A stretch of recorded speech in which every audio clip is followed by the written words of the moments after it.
Good evening, everyone. Thank you so much for joining for the online SFO regional formation. I, Premita Fernandez, OFS from Padre Pio Fraternity Thane, will be conducting today's formation session. Let us begin by signing ourselves in the name of the Father and of the Son and of the Holy Spirit. Amen. Psalm 91. He who dwells in the shelter of the Most High, who abides in the shadow of the Almighty, will say to the Lord, my refuge and my fortress, my God in whom I trust. For he will deliver you from the snare of the fowler and from the deadly pestilence. He'll cover you with his pinions, and under his wings you'll find refuge. His faithfulness, the shield and a buckler. You will not fear the terror of the night, nor the arrow that flies by day, nor the pestilence that stalks in darkness, nor destruction that wastes at noonday. 1,000 may fall at your side, 10,000 at your right hand, but it will not come near you. You will only look with your eyes and see the recompense of the wicked, because you have made the Lord your refuge, the Most High your habitation. No evil shall befall you, no scourge come near your tent, for he will give his angels charge of you, to guard you in all your ways. On their hands they will bear you up, lest you dash your foot against a stone. You will tread on the lion and the adder, the young lion and the serpent you will trample underfoot. Because he clings to me in love, I will deliver him. I'll protect him because he knows my name. When he calls to me, I will answer him. I'll be with him in trouble. I will rescue him and honor him. With long life, I will satisfy him and show him my salvation. Amen. Psalm 121. I lift up my eyes to the hills. From where does my help come? My help comes from the Lord who made heaven and earth. He will not let your foot be moved. He who keeps you will not slumber. Behold, he keeps Israel, will neither slumber nor sleep. The Lord is your keeper, the Lord is your shade on your right hand. The sun shall not strike you by day, nor the moon by night. The Lord will keep you from all evil. He'll keep your life. The Lord will keep your going out and your coming in from this time forth and forevermore. Amen. Prayer to Saint Michael the Archangel. Saint Michael the Archangel, defend us in battle. Be our protection against the wickedness and snares of the devil.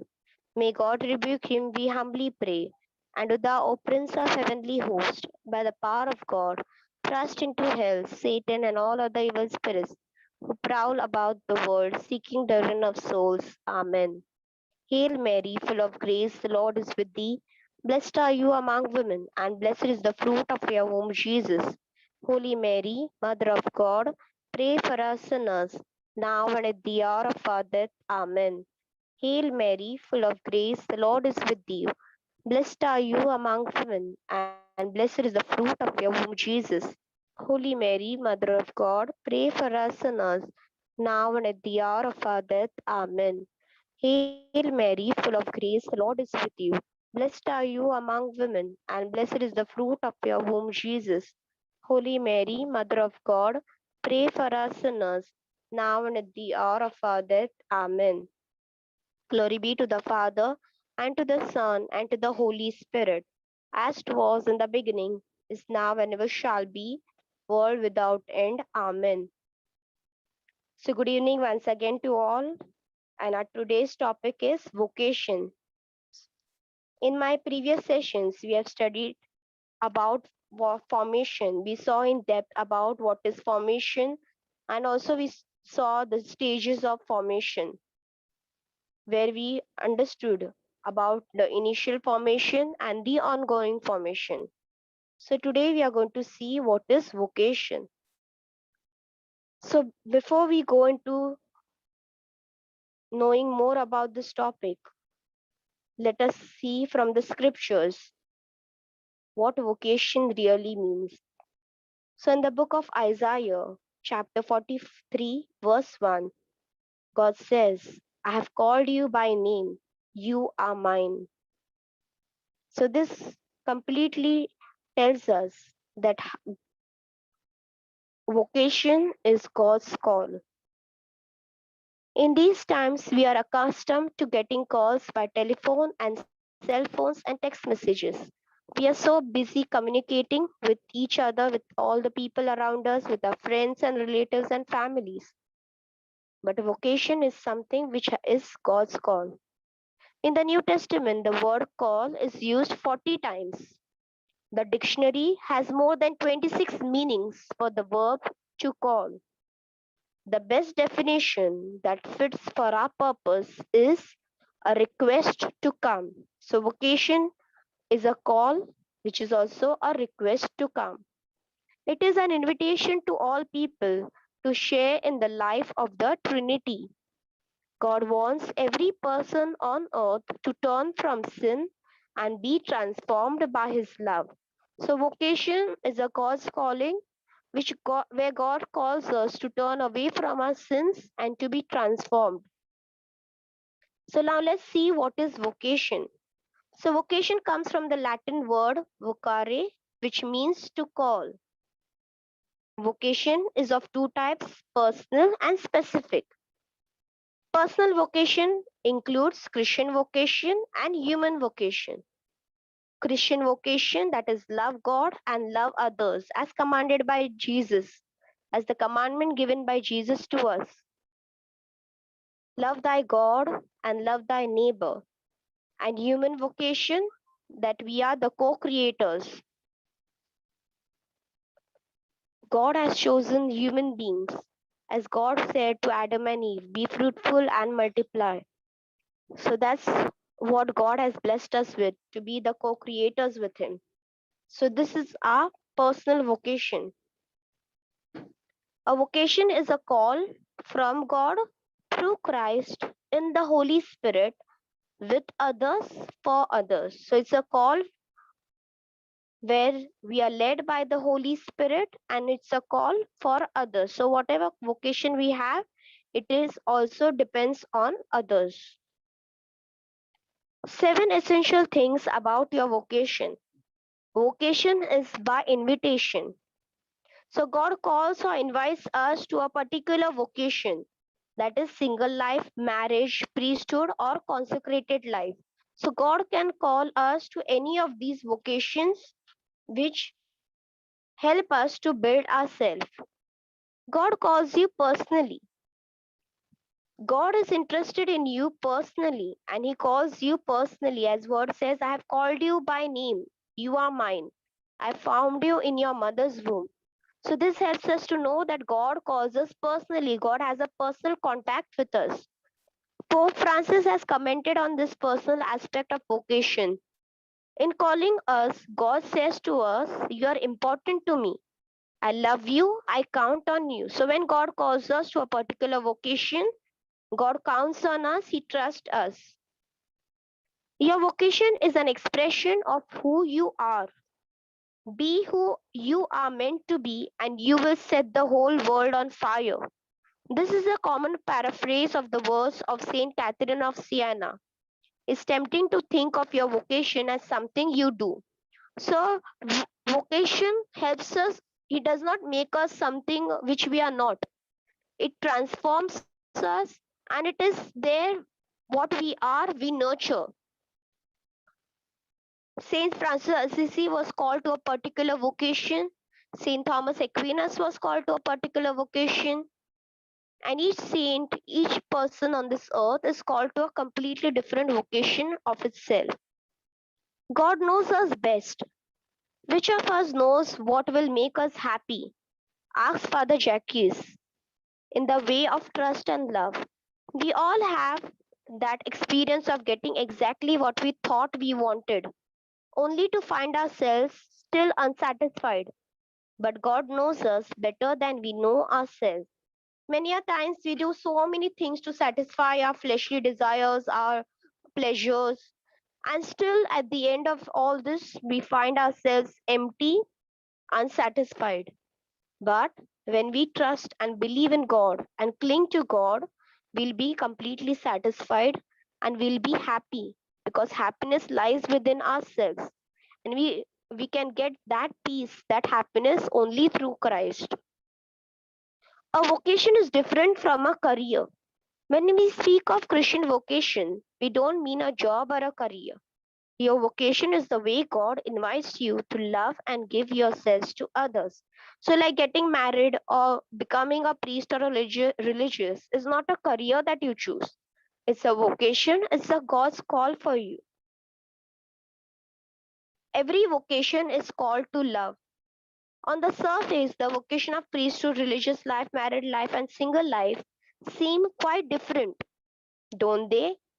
Although there is a beautiful diversity among these vocations, at their heart, it shares a common commitment to love. So, whatever is so different and variety of these vocations, each vocation has its own challenges, tribulations, joys, but each vocation is called to a commitment of love, love which we share with God and with others. God respects your freedom. God created us with the dignity of person who can initiate and control his own actions. We have the freedom to choose and be responsible. God does not want to force you to choose a certain path, but to listen to his invitation and respond freely. And so, God does not shout, but whispers. Many a times we wonder what's our vocation, what is our vocation, and we don't know what to do. But we know that God is a God who gives us freedom. God even gave a choice of Adam and Eve not to eat the fruit. And God still gives each one of us a choice to choose fire or life, water or life, water or fire. So at many stages in our life, God, we see that God gives a choice to us. God gives a choice because God loves us and He respects us. He knows the value of a human being.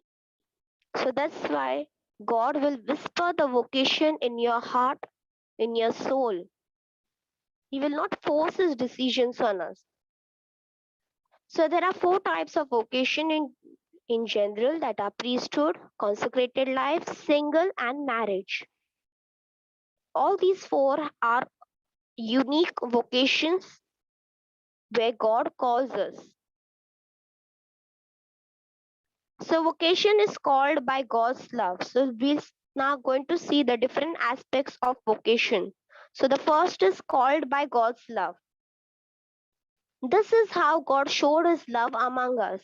He sent his one and only Son into the world that we might live through him. This is love, not that we loved God, but that he loved us and sent his Son as an atoning sacrifice for our sins.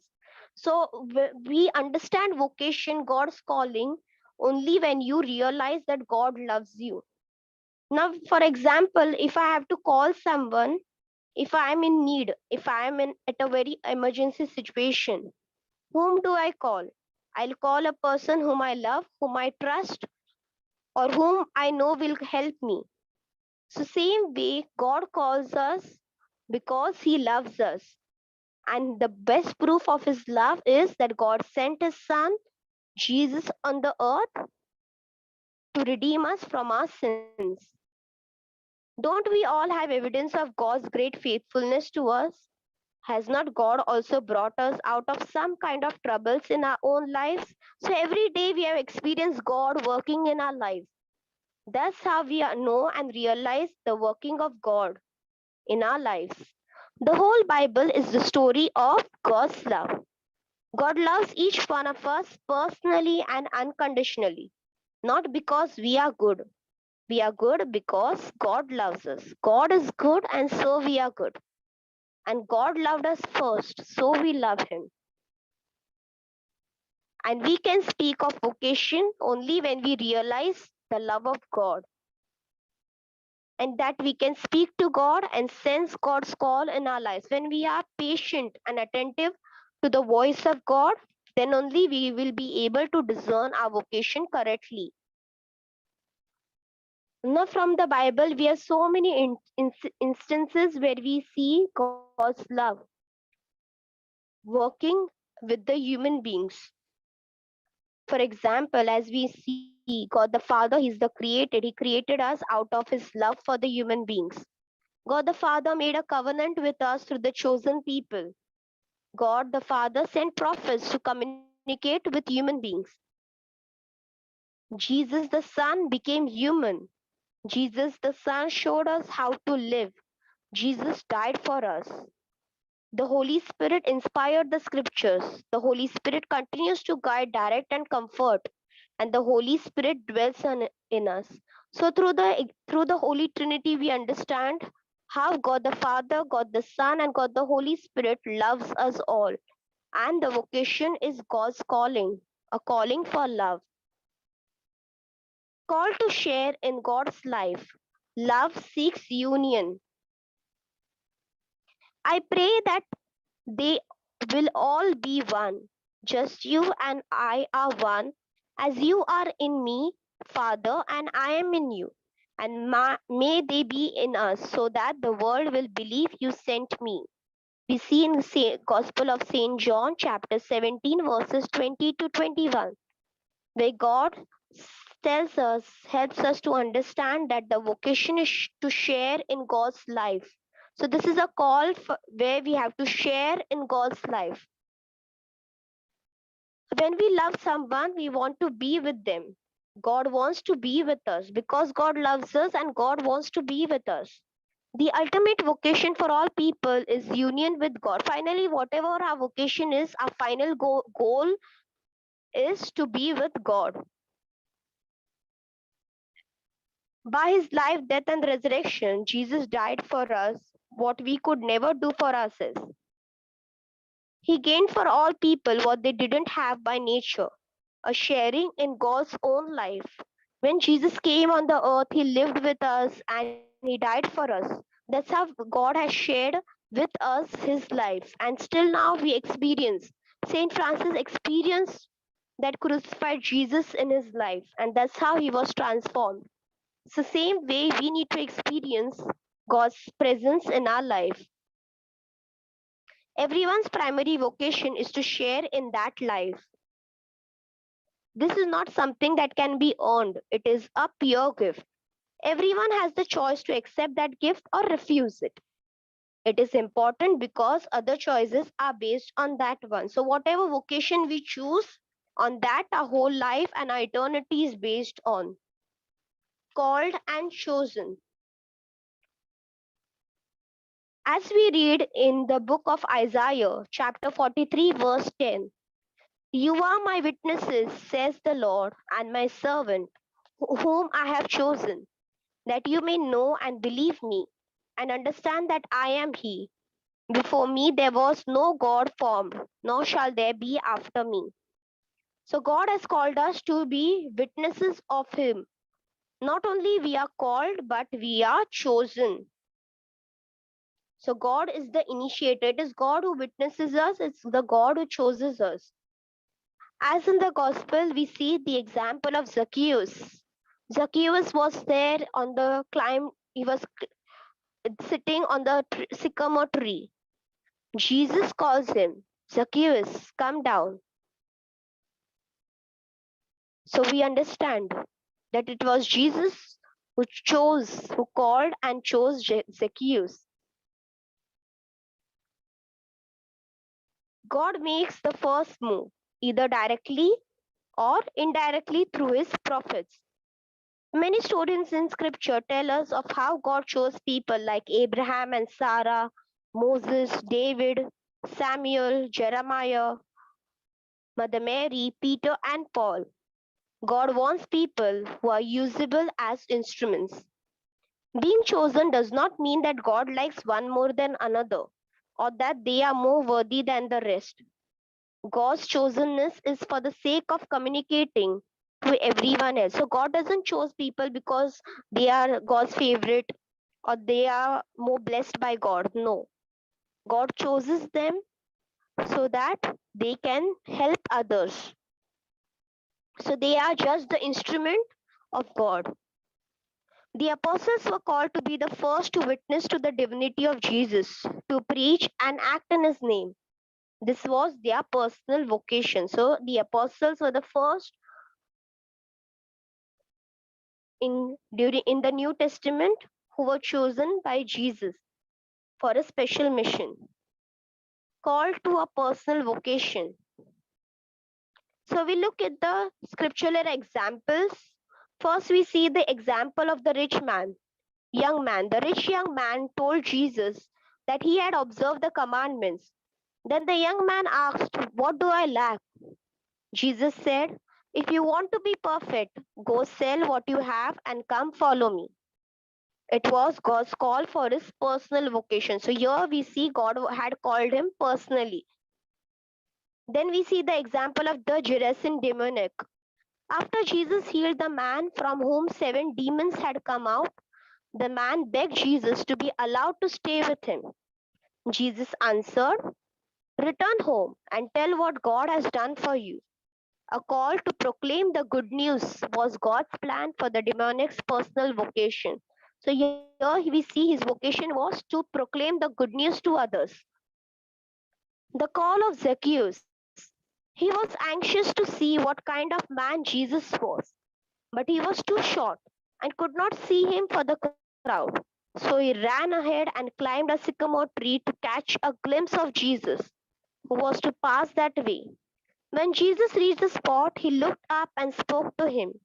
Jesus said, "Zacchaeus, come down, hurry, because I must come to your house today." Jesus did not ask him to sell everything and leave to follow him. He said that he would come to the house of Zacchaeus. This too was God's plan for Zacchaeus. Personal vocation, secular vocation. Why? Because God had called him to be with his family, and salvation came to him and to his household. So, by these 3 examples, we see how God calls to the personal vocation. Call to perfection. The call to perfection means the call to be holy. So, as God says in the Gospel of St. Matthew, chapter 5, verse 48, "Be perfect as your heavenly Father is perfect." Being perfect is mostly related with being holy, being pure. So, if we ask the question, can we be holy? Of course. If God wills our holiness, then God will provide us with the means of holiness. We cannot become holy by ourselves. We need the intervention, the grace of God to be holy. With the grace of baptism, all people can be holy. So, as we know, the grace of baptism washes us from our original sin, and from then we become holy. To remain in holiness is our responsibility, but only by the grace of God. Baptism regenerates us in the life of the Son of God, unites us to Christ and to his body, to the church, anoints us in the Holy Spirit. It is the grace of this anointing that helps us to reach the sanctity that God has planned for us. Can we be perfect? The ideal of perfection is often misunderstood. Many believe perfection is just for a few very heroic people, but Vatican II tells us that perfection is not reserved just for some extraordinary souls. Christians in any state or walk of life are called to holiness to accomplish what God has planned for them. So, when God's plan is accomplished in us and when we live a holy life, that is called that we are on a perfect path. There is no one state of life that is more perfect than another one. I cannot say, okay, becoming a priesthood or living a consecrated life or getting married can make me holy or can make me perfect. No, it's not like that. Each vocation is called for perfection. God gives every individual the means to become holy according to their personal vocation. So, whatever vocation God has called for you, whether he's called to a married life or a single life or a priesthood or a consecrated life, it is God who gives you the grace to be perfect in that vocation. So we see, be perfect, therefore, as your heavenly Father is perfect. Now let's see, called to bring others to God. So it's a call not only for ourselves but for others. As we say, rightly see the words of Saint Francis of Assisi. Remember, when you leave this earth, you can take with you nothing that you have received. only what you have given. A heart enriched by honest service, love, sacrifice, and courage. So, whatever we do to others, that is what how will bear fruit in our lives. So, each fulfillment of a vocation will never be a small matter, but a fullness of grace. Whatever you least you do for your brothers, that you do unto me, says the Lord.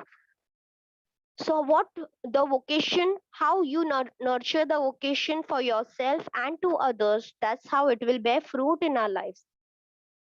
Call to total availability. Though he was God, he was born of woman and became man. We hear this of Jesus. Jesus Christ emptied himself for the sake of humankind. When we follow Jesus as our model and say yes to God's call, we need to recognize that our yes includes the offering and surrendering of ourselves. Means we have to give completely to the vocation that we are called. So, total availability is the willingness and a surrender where you need to surrender yourself completely to God. For example, if I'm married, I cannot think, oh, I should have been a priest, or I should have led a consecrated life, or I should have been a single.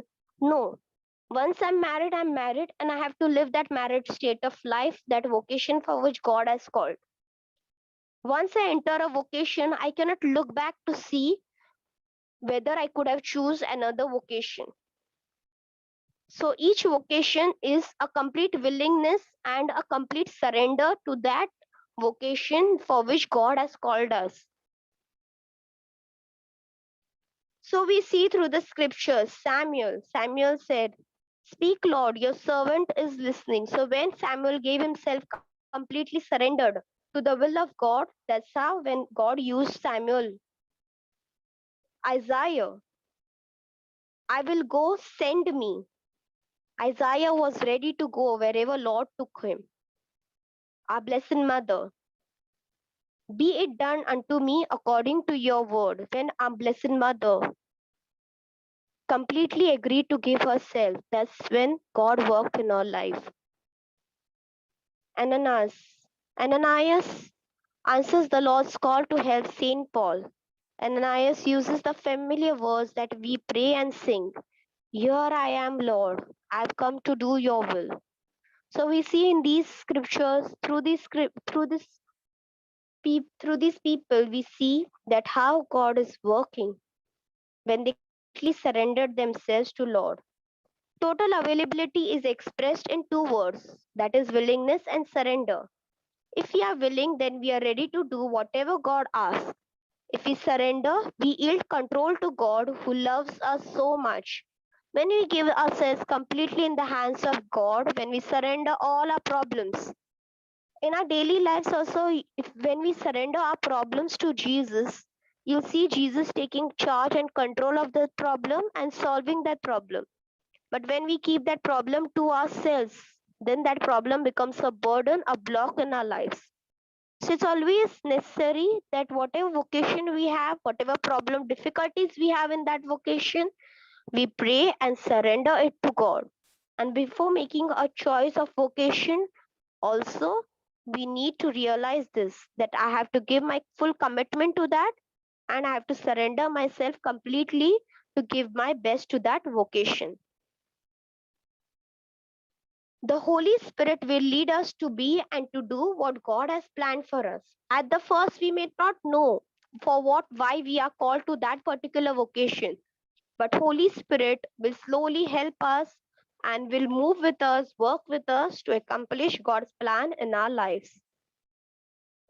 Now let's see about the specific Franciscan vocation. One of early followers, Brother Masso, asked Francis, "Why does the whole world run after you and everyone want to see you and hear you and obey you?" Francis, why after you? People are inspired by Francis. He is called the universal saint and almost everyone's favorite Saint Francis he had become, and all used to love him. This is so true till today. That's why we have so many followers all over the world. in the first order, the second order, in the third order. And also the general people who know about Saint Francis of Assisi. Yet people still run after Saint Francis, though it's being so many decades, but still there are people running after Saint Francis because Francis reminds and lead us to him. In reality, it is Christ we not after Saint Francis. People go because of him, but because they see the love of Saint Francis to Christ. So Saint Francis always leads us to Jesus.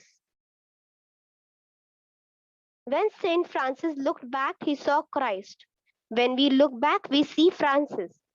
The difference between him and us in all this is that we are following the footsteps of Saint Francis to follow Christ. Many people are attracted to Saint Francis and believe that they have a Franciscan vocation. However, attraction is not enough. At first, you may feel very good about Saint Francis, about Saint Clare, and you might feel like, okay, I am called to be a Franciscan. But that may only be your attraction. You have to discern whether you have a proper vocation to it. To have a Franciscan vocation includes the willingness to bind oneself permanently to a consecrated religious life as the friars or to a life of secular Franciscan order. One can be inspired by Francis but not be destined to serve as in the Franciscan life. So one can be attracted by Saint Francis, by his life. But very important it is that are you able to live that fraternal life? Because following Saint Francis also means to be with the brothers and sisters and to live a fraternal life. Because Saint Francis always believed in living a fraternal life.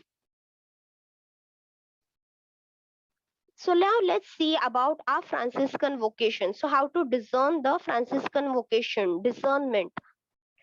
Generally, to discern to means to make a judgment about something that is not clear. Now, when we discern something, when we are not clear about things.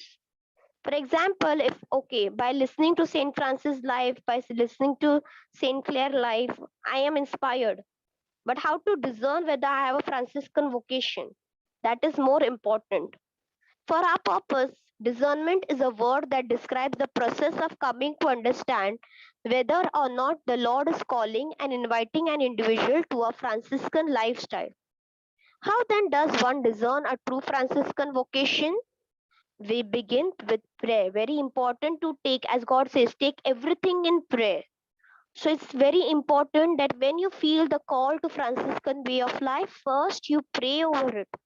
You pray and ask Lord, that Lord, is this calling for me? Have you called me to be a Franciscan? Pray each day. So it's not just one day that we pray. Perseverance bear fruits. So we need to pray every day to fulfill God's will and purpose in the life that is being discerned. We don't always know what that is, but sometimes we are given clues. Sometimes we get some clues through which we understand whether we have the Franciscan vocation. God may not speak to us directly at times, but He may give us some clues. So let's see some clues which help us to discern the vocation. A very intense Eucharistic spirituality. Seeing Christ present in the Eucharist and the ideal of self giving like Jesus will help you. Like Saint Francis loved the crucified Lord. He wept seeing Jesus crucified. He has that intense love for Jesus and for the Holy Eucharist and the love for the priesthood. So, do I have that same love and desire to receive Jesus in my heart? Do I give that same honor and respect to the Eucharist that I attend? Do I attend the Eucharist reverently? A very strong fraternal communion. We are united as brothers and sisters to each other in our fraternities and in the world. Our spirituality includes the support and encouragement in inspiration of others in our order. Do I have that sense of being a part of the order? Do I have that sense of being in a community with other brothers and sisters? Do I have the desire to share with others? Simplicity, a spirituality that is genuine without pretense. I do not pretend to be a prayerful person, or I do not pretend to be a holy person, but each day I struggle towards it. So that's simplicity. Poverty, love of gospel. Poverty develops confidence in the Father. Father, God the Father is my provider. Believing and trusting in this. Following some kind of poverty where I don't spend extra on things, and I am charitable towards my other brothers and sisters. Humility, the truth of what and who are really we in the eyes of God. Freedom from pride and arrogance. Am I boastful or proud? A genuine sense of minority. The recognition that we are servants, not superior to anyone. As Jesus said, I'm come to be served and not to. I've come to serve and not to be served. So, am I the person who prefers serving others? A complete and active abandonment to God, trusting in God's unconditional love. Do I have that grace to trust in God's love? Do I do I realize God's love working in my life? Conversion. Daily we begin again the process of changing to be more like Jesus. Daily conversion. Do I experience a daily conversion in my life? Transformation. What God does for us when we are open and willing. A transformation. Have I undergone a transformation? Am I on the process of transforming my life? By being peacemaker. We are the messengers, as Saint Francis said, Lord, make me an instrument of your peace. Am I an instrument of peace to others? Or do I cause chaos in others' life? So these are some questions which we can ask to ourselves and discern the Franciscan vocation. There are some other points through which we can also discern our secular Franciscan vocation. So let's see what are these. The individual is a good practical Catholic, practicing Catholic who goes for Mass on Sundays and follows obligations and days of fasting, has a desire to follow Jesus and his gospel, the heart of our life. Our Franciscan life is based on the gospel way of life. So, am I a person who lives the gospel way of life, has a personal faith relationship with Jesus? Not just simply an intellectual knowledge about Jesus. Knowing Jesus and having faith are two different things. Knowing Jesus can be known by everyone, all may know Jesus. But having faith and believing in Jesus is something which is your personal. Is hope filled and willing and able to deal with life issues. Hope filled never gives in despair. Oh, what this pandemic, this lockdown. I'm not able to do anything. Negativeness. Am I a person filled with negativeness? Or do I see some goodness in this? Do I see some better future in this? Am I a person hope filled, willing, realizes that we are all sinful and in need of conversion? Very important to realize that we all are sinners. No one in this world is perfect. We all are sinners, but on the way to conversion. We should not be content by saying that, oh, we are sinners, we human beings are sinners, but also need of conversion, knowing that we are in the need of conversion. has some knowledge of Saint Francis and Saint Clare of Assisi. I cannot be a Franciscan if I do not know about my patron saint and my patroness. So very important to have a knowledge about the lives of Saint Francis and Saint Clare. Is willing and able to commit to the rule of the office and to live in fraternity. Very important that we are committed to the rule and to live the life in fraternity.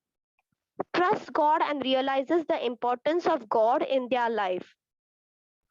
So trusting in God and obeying God is very important to be a Franciscan. Has a reverence for all creation and a sense of courtesy and respect for it. So as Saint Francis is the patron of ecology and loves creation and sees the creation as his brother and sisters, same way do I have that same brotherly feeling with the creation, then bondness with the creation, that respect for the creation. So these are some of the points through which we understand and can discern our vocation as in the secular Franciscan order. Obligations of secular Franciscans to the fraternity. So there are some obligations that a secular Franciscan also has to follow. A secular Franciscan agrees to personal presence at gatherings. So whenever there are meetings or there are gatherings in the secular Franciscan order in the fraternity, the individual has to be a part of it. For some reasons can be excused, but has to make a point to be present. It's a mandatory clause. Witnesses to the gospel, reads the gospel, meditates on the gospel, and lives the gospel way of life in his daily life. Daily prayer, very important. Being a secular Franciscan member, we need to be in prayer. Active collaboration in accordance with each one's situation and possible obligations for the animation of the fraternity, for betterment of the fraternity, and for the upliftment of the fraternity, the individual person has to play an important role. So these are some of the obligations a secular Franciscan should follow in his fraternity. The vocation to the secular Franciscan order is truly a gift. It's God's call. Do not be afraid to commit to it. Sometimes, many a time, we'll be so doubtful and so much worrying. Oh, after listening to all this, whether I'm really called to be a Franciscan or can I live this way of life? If there are many doubts in us, let us just pray and surrender everything in the hands of God. God gives an abundance of grace when we respond with all our heart to this call of God to be a secular Franciscan. Once you decide to be the secular member of the secular Franciscan order, by the profession, by the vestation, God gives you the grace to live this life. Whatever vocation we choose, at the first, we have to take that first step. Then God will do the rest. Come nearer to God. So we need to go nearer to God. We need to take that first step. As we see in the scriptures, the prodigal son, where the son realizes his mistake and he approaches to the father. He takes the first step towards the father and he sees his father's hands open wide to welcome him. Same way, we need to take our first step in the secular Franciscan order, and the grace of the order, the intercession of all the Franciscan saints, and the intercession of all the members of the Franciscan order will help you to live this vocation. So that's how you will grow in our Franciscan vocation. So let us summarize what we saw. So we saw that vocation is called by God's love, called to share in God's life, called and chosen, called to a personal vocation, called to perfection, called to bring others to God, called to total availability, and the specific Franciscan vocation. So I hope you all have got this and we are able to discern more clearly our vocation and to live our vocation faithfully by the grace of God. So let's conclude our session by praying. Hail Mary, full of grace, the Lord is with thee. Blessed art thou among women, and blessed is the fruit of thy womb, Jesus. Holy Mary, Mother of God, pray for us sinners, now and at the hour of our death. Amen. Saint Francis of Assisi, pray for us. Saint Clare, pray for us. Our Lady of Immaculate Conception, pray for us. In the name of the Father, and of the Son, and of the Holy Spirit. Amen. Thank you so much for joining and listening to me patiently. May God bless us all.